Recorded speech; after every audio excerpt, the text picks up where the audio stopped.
Hello दोस्तों, स्वागत है आपका हमारे चैनल पर। आशा है आप सभी ठीक होंगे। तो चलिए फिर शुरू करते हैं आज की क्लास, जिसमें प्रीवियस ईयर क्वेश्चन पेपर्स से संबंधित प्रश्नों को देखने वाले हैं और उसके अंतर्गत भी केवल उपन्यास के प्रश्नों को अभी हम देख रहे हैं। ठीक है, पिछले कुछ क्लासों से। अगर हमारी क्लास, हमारे चैनल आप लोगों को पसंद आए तो आप लाइक, शेयर, सब्सक्राइब ज़रूर कीजिएगा। ठीक है, चलिए फिर देखते हैं पहला प्रश्न।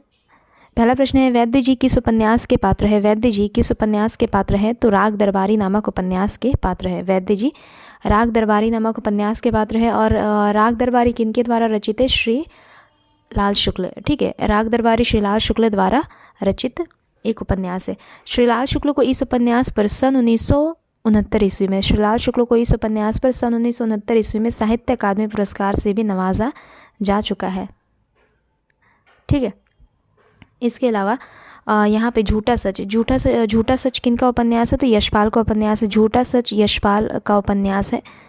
जबकि भूले बिसरे चित्र किनका उपन्यास है? भगवती चरण वर्मा का उपन्यास है। भूले बिसरे चित्र भगवती चरण वर्मा का उपन्यास है। भूले बिसरे चित्र भगवती चरण वर्मा का उपन्यास है। विश्रामपुर का संत किनका उपन्यास है? तो ये भी श्रीलाल शुक्ल का उपन्यास है। विश्रामपुर का संत श्रीलाल शुक्ल का ही उपन्यास है। आगे बढ़ेंगे। अगला प्रश्न है, फांस उपन्यास का मूल कथ्य क्या रहा? फांस उपन्यास का मूल कथ्य क्या रहा? तो फांस उपन्यास के रचयिता कौन रहते हैं? संजीव। फांस उपन्यास के रचयिता रहते हैं संजीव। ठीक है, फांस उपन्यास के रचयिता रहे संजीव। इसमें किसान आत्महत्या को दर्शाया गया है। किसान आत्महत्या को लेकर यह उपन्यास रचा गया है। संजीव द्वारा रचित अन्य महत्वपूर्ण उपन्यास है जिसके बारे में पूछा जाता है, सावधान नीचे आग है। ठीक है, कौन कौन से उपन्यास? सावधान नीचे आग है, जंगल जहाँ शुरू होता है, किशनगढ़ की अहेरी, सर्कस। ठीक है, 4 उपन्यासों के नाम बताए मैंने। सावधान नीचे आग है, जंगल जहाँ शुरू होता है, किशनगढ़ की अहेरी, सर्कस। आगे बढ़ेंगे। अगला प्रश्न है, डॉक्टर गोपाल राय ने किस कृति को हिंदी का पहला उपन्यास माना है? डॉक्टर गोपाल राय ने निम्न में से किस कृति को हिंदी का पहला उपन्यास माना है? तो डॉक्टर गोपाल राय ने देवरानी जेठानी की कहानी नामक उपन्यास को, डॉक्टर गोपाल राय ने, ठीक है, पूछा जा सकता है कि किस रचनाकार ने देवरानी जेठानी की कहानी को हिंदी का पहला उपन्यास माना है? तो डॉक्टर गोपाल राय ने देवरानी जेठानी की कहानी नामक उपन्यास को हिंदी का पहला उपन्यास माना है। यह किनके द्वारा रचित है? तो पंडित गौरी दत्त द्वारा रचित है। यह उपन्यास पंडित गौरी दत्त द्वारा रचित है। ठीक है, याद रखिएगा। परीक्षा गुरु किनके द्वारा रचित है? श्रीनिवास दास द्वारा रचित है। परीक्षा गुरु श्रीनिवास दास द्वारा रचित है। परीक्षा गुरु श्रीनिवास दास द्वारा रचित है। भाग्यवती किनका उपन्यास है? तो श्रद्धाराम फिल्लौरी का उपन्यास है। भाग्यवती श्रद्धाराम फिल्लौरी का उपन्यास है। इसके अलावा वामा शिक्षक ईश्वरी प्रसाद तथा कल्याण राय द्वारा रचित उपन्यास है। वामा शिक्षक ईश्वरी प्रसाद एवं कल्याण राय द्वारा रचित उपन्यास है। याद रखिएगा, इसके बारे में भी प्रश्न पूछा जाता है। अगला प्रश्न देखेंगे। बुधवा की बेटी उपन्यास किसने लिखा है? बुधवा की बेटी उपन्यास किसने लिखा है? तो पांडे वेचन शर्मा उग्र ने लिखा है बुधवा की बेटी नामक उपन्यास।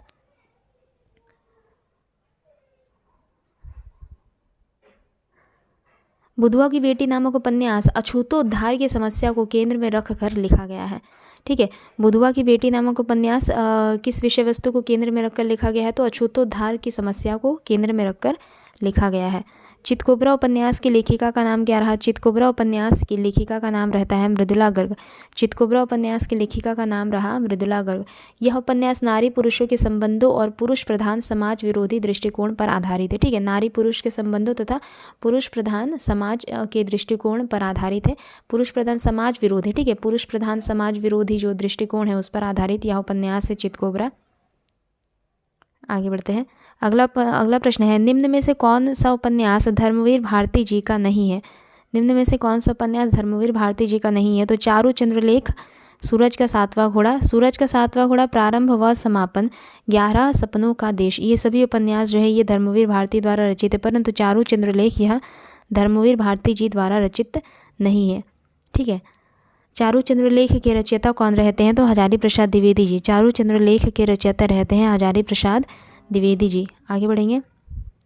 अगला प्रश्न है, निराला जी के उपन्यासों का प्रकाशन की दृष्टि से सही कालक्रम हमें पहचानना है। तो अप्सरा, अलका, कुल्ली भाट चोटी की पकड़, ये निराला के सभी उपन्यास है, निराला के सभी उपन्यासों के नाम है ये, जिसका प्रकाशन वर्ष के अनुसार ये सही अनुक्रम है, यहाँ पे सही क्रम है। अप्सरा, अलका, कुल्ली भाट, चोटी की पकड़। अभी देखते हैं कि इनका प्रकाशन वर्ष क्या रहा। तो अप्सरा का प्रकाशन वर्ष रहता है 1931, अप्सरा का प्रकाशन वर्ष रहा 1931। अलका का प्रकाशन वर्ष क्या रहा, तो 1933, मैंने सिर्फ 33 लिखा, ठीक है। अलका का प्रकाशन वर्ष रहा 1933। कुल्ली भाट का प्रकाशन वर्ष रहता है 1900, कुल्ली भाट का प्रकाशन वर्ष क्या रहा, तो 1938 से 39, ठीक है, 1938 से 1939 इसका प्रकाशन वर्ष माना जाता है। चोटी की पकड़ का प्रकाशन वर्ष रहा 1946, चोटी की पकड़ का प्रकाशन वर्ष रहा 1946। आगे बढ़ेंगे। शिवपालगंज किस उपन्यास से संबंधित है, तो शिवपालगंज राग दरबारी नामक उपन्यास से संबंधित है, जो कि श्रीलाल शुक्ल द्वारा रचित है, ठीक है। श्रीलाल शुक्ल को इस उपन्यास पर बताया मैंने थोड़ी देर पहले ही कि 1969 ईस्वी में साहित्य अकादमी पुरस्कार से सम्मानित किया गया था, ठीक है। हार किन का उपन्यास है, तो हार सुमित्रानंदन पंत जी का उपन्यास है, हार सुमित्रानंदन पंत जी का उपन्यास है। परीक्षा गुरु लाला श्रीनिवास दास। इसके अलावा ठेठ हिंदी का ठाठ किन के द्वारा रचित उपन्यास है, तो अयोध्या सिंह उपाध्याय हरिऔध जी द्वारा रचित उपन्यास है। आगे बढ़ेंगे। निम्न में से प्रेमचंद जी के विषय में कौन सा कथन सही नहीं है, प्रेमचंद जी के विषय में कौन सा कथन सही नहीं है। प्रेमचंद जी ने उपन्यास को जनजीवन से जोड़ा, सही है ये। उन्होंने किसान और श्रमिक वर्ग की समस्याओं को प्रस्तुत किया, ये भी सही है। उन्होंने राष्ट्रीयता का समर्थन किया, ये भी सही है। उन्होंने संस्कृत निष्ठ भाषा का प्रयोग किया, यह गलत हो जाएगा, ठीक है। तो इस प्रकार से इनमें जो प्रेमचंद के विषय में सही नहीं है जो कथन, वह हो जाएगा उन्होंने संस्कृत निष्ठ भाषा का प्रयोग किया, ये प्रेमचंद के विषय में सही कथन नहीं है। अगला प्रश्न है 1921 ईस्वी में असहयोग आंदोलन। 1921 ईस्वी में असहयोग आंदोलन के दौरान सरकारी नौकरी से त्यागपत्र देने के बाद कौन से रचनाकार पूरी तरह से साहित्य सृजन में लग गए थे, तो प्रेमचंद। 1921 ईस्वी में असहयोग आंदोलन के दौरान सरकारी नौकरी से त्यागपत्र देने के बाद प्रेमचंद पूरी तरह से साहित्य सृजन में लग गए थे। आगे बढ़ते हैं। चंद्र सुधा और पम्मी धर्मवीर भारती के किस उपन्यास के पात्र है। चंद्र सुधा और पम्मी धर्मवीर भारती के गुनाहों के देवता नामक उपन्यास के पात्र है।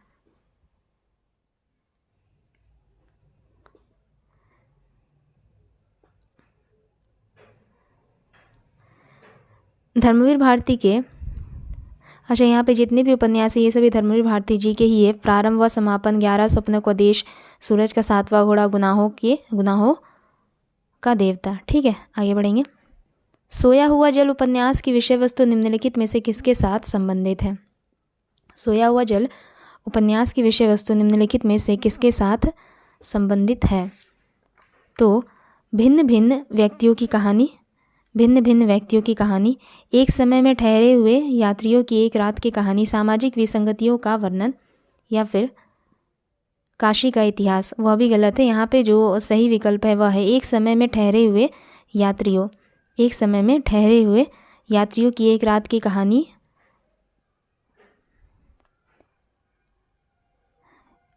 इस विकल्प का संबंध सोया हुआ जल उपन्यास की विषय वस्तु से है, ठीक है। सोया हुआ जल उपन्यास की विषय वस्तु से किसका संबंध है निम्न में से, तो एक समय में, या फिर कह सकते हैं कि सोया हुआ जल उपन्यास की विषय वस्तु क्या रही, तो एक समय में ठहरे हुए यात्रियों की एक रात की कहानी, ये सोया हुआ जल की विषय वस्तु कह सकते हैं, सोया हुआ जल उपन्यास की विषय वस्तु रही।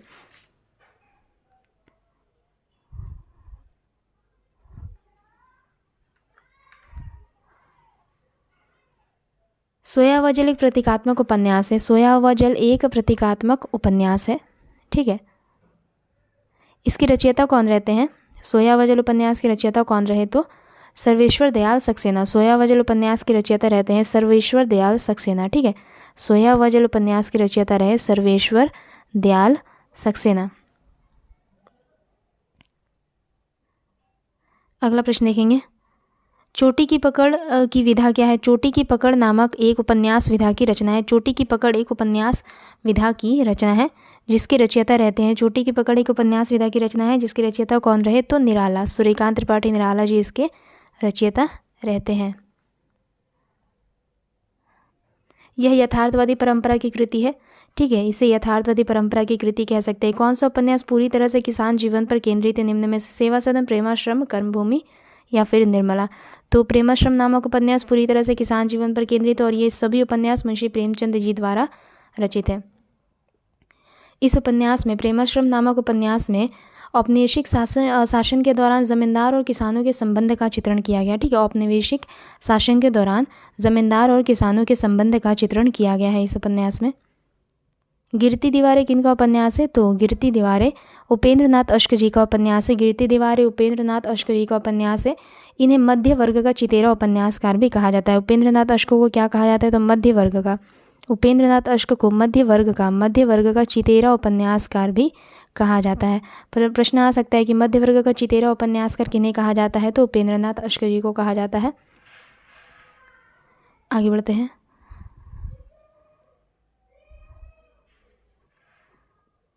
अगला प्रश्न है, उषा प्रेमवदा के उपन्यास 55 खंबे लाल दीवारें की नायिका कौन? उषा प्रेमवदा के उपन्यास 55 खंबे लाल दीवारें नामक उपन्यास की रचयिता कौन रही? उषा प्रेमवदा। इसकी नायिका रही सुषमा। ठीक है, इसकी नायिका कौन रही? सुषमा। यह एक बहुचर्चित उपन्यास है। 55 खंबे लाल दीवारें एक बहुचर्चित उपन्यास है जिसमें एक भारतीय नारी की सामाजिक एवं आर्थिक विवशताओं से उत्पन्न कुंठा एवं यंत्रणा का चित्रण किया गया है। 55 खंबे लाल दीवारें में किसका चित्रण है? तो भारतीय नारी की सामाजिक एवं आर्थिक विषमताओं, ठीक है, सामाजिक एवं आर्थिक विवशताओं से उत्पन्न कुंठा एवं यंत्रणा का सजीव चित्रण किया गया है इस उपन्यास में। परीक्षा गुरु के नायक का नाम क्या रहा? परीक्षा गुरु नामक उपन्यास के नायक का नाम क्या रहा? तो परीक्षा गुरु उपन्यास के नायक का नाम रहा मदन मोहन। ठीक है, मदन मोहन इस उपन्यास के नायक का नाम रहा। इसके रचयिता कौन रहते हैं? तो लाला श्रीनिवास दास। इसके रचयिता कौन रहे? श्रीनिवास दास। इसके अलावा आचार्य रामचंद्र शुक्ल जी ने किसे अंग्रेजी के ढंग का पहला हिंदी उपन्यास माना है? ठीक है, अंग्रेजी के ढंग का हिंदी का पहला उपन्यास आचार्य रामचंद्र शुक्ल जी किसे मानते हैं? तो परीक्षा गुरु को। ठीक है, आचार्य रामचंद्र शुक्ल जी ने अंग्रेजी के ढंग का हिंदी का पहला उपन्यास माना है परीक्षा गुरु उपन्यास को। अगला प्रश्न देखेंगे, निम्न में से आंचलिक उपन्यास की कौन सी विशेषता नहीं है? आंचलिक उपन्यास की कौन सी विशेषता नहीं है? स्वाधीनता आंदोलन का चित्रण, आंचलिक लोक जीवन एवं रीति रिवाजों का चित्रण, आंचलिक जनजीवन का चित्रण, आंचलिक भाषा का चित्रण है। तो आंचलिक उपन्यास की विशेषता नहीं है स्वाधीनता आंदोलन का चित्रण, ये आंचलिक उपन्यास की विशेषता नहीं मानी जाएगी। आचार्य हजारी प्रसाद द्विवेदी उच्च कोटि के समीक्षक थे, साथ ही उन्होंने एक उत्तम उपन्यास भी लिखा, उसका नाम क्या था? आचार्य हजारी प्रसाद द्विवेदी एक उच्च कोटि के समीक्षक थे, साथ ही उन्होंने एक उत्तम उपन्यास भी लिखा, उसका नाम रहा वाण भट्ट की आत्मकथा। वाण भट्ट की आत्मकथा। वाण भट्ट की आत्मकथा एक प्रसिद्ध ऐतिहासिक उपन्यास है। ठीक है, और इसकी कथा प्राचीन कवि वाण भट्ट एवं हर्षकालीन समाज पर केंद्रित है।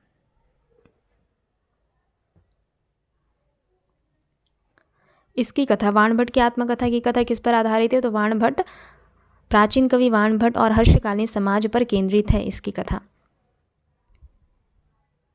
ठीक है, आगे बढ़ेंगे। हर्षकालीन समाज पर केंद्रित है वाण भट्ट की आत्मकथा नामक उपन्यास की विषय वस्तु। अगला प्रश्न देखते हैं।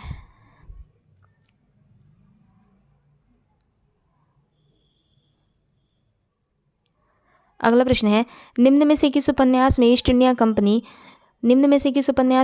कंपनी द्वारा भारत के आर्थिक शोषण एवं लूट का यथार्थ चित्रण किया गया है? किस उपन्यास में ईस्ट इंडिया कंपनी द्वारा भारत के आर्थिक शोषण एवं लूट का यथार्थ चित्रण किया गया है? तो परीक्षा गुरु नामक उपन्यास में। परीक्षा गुरु नामक उपन्यास में ईस्ट इंडिया कंपनी द्वारा भारत के आर्थिक शोषण एवं लूट का यथार्थ चित्रण किया गया है। परीक्षा गुरु किनका उपन्यास रहा? लाला श्रीनिवास दास का। प्रकाशन वर्ष के अनुसार निम्नलिखित उपन्यासों का सही अनुक्रम क्या हो जाएगा? तो शेखर एक जीवनी।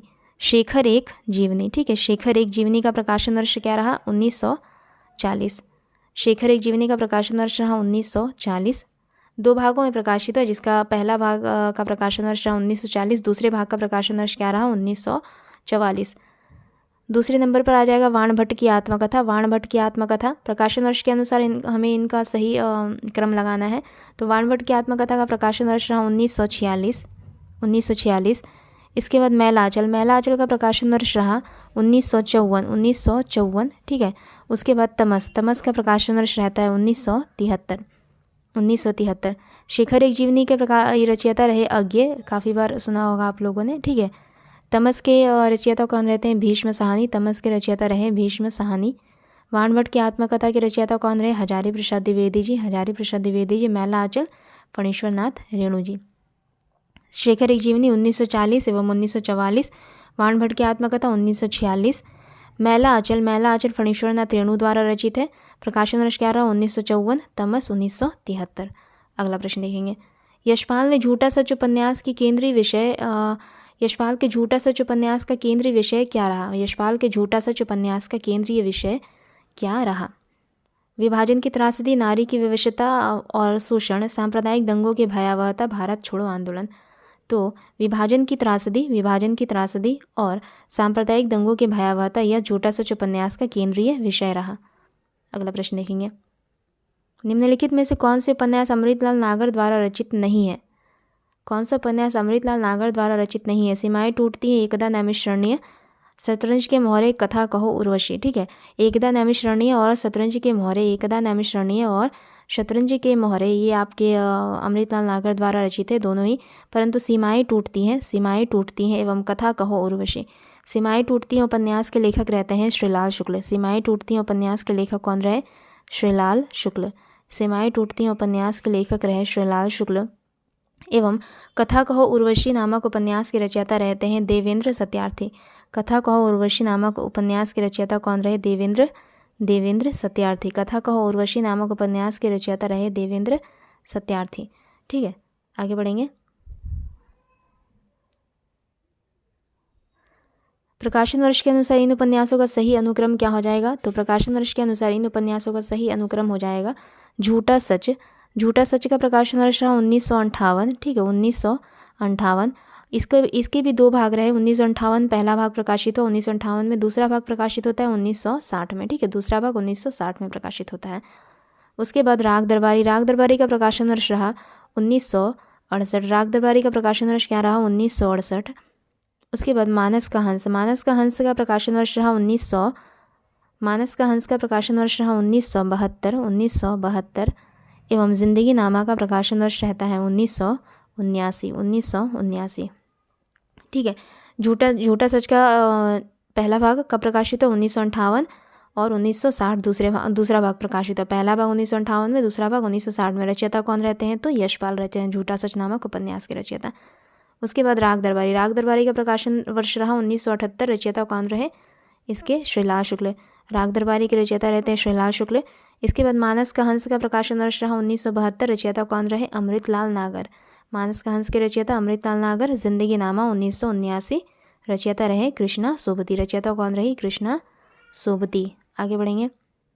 स्वाधीनता प्राप्ति से पूर्व पंजाब में पैदा हुए सांप्रदायिक तनाव और उससे जुड़ी क्रूरताओं का अंकन किस उपन्यास में किया गया है? स्वाधीनता प्राप्ति से पूर्व पंजाब में पैदा हुए सांप्रदायिक तनाव और उससे जुड़ी क्रूरताओं का अंकन निम्न में से किस उपन्यास में किया गया है? तो तमस नामक उपन्यास में किया गया है, जिसके रचयिता रहते हैं भीष्म। ठीक है, तमस नामक उपन्यास में किया गया है। भीष्म साहनी, ये जो बाकी जो रचनाएं हैं ये भी भीष्म साहनी द्वारा ही रचित है। कड़ियाँ, झरोखे, बसंती। आगे बढ़ेंगे। अगला हमें सुमेलित करना है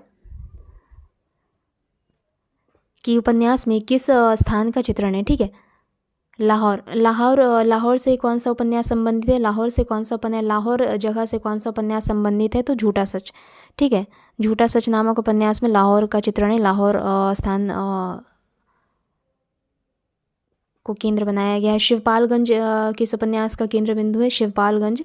राग दरबारी नामक उपन्यास का केंद्र बिंदु है। राग दरबारी नामक उपन्यास में शिवपालगंज का चित्रण है।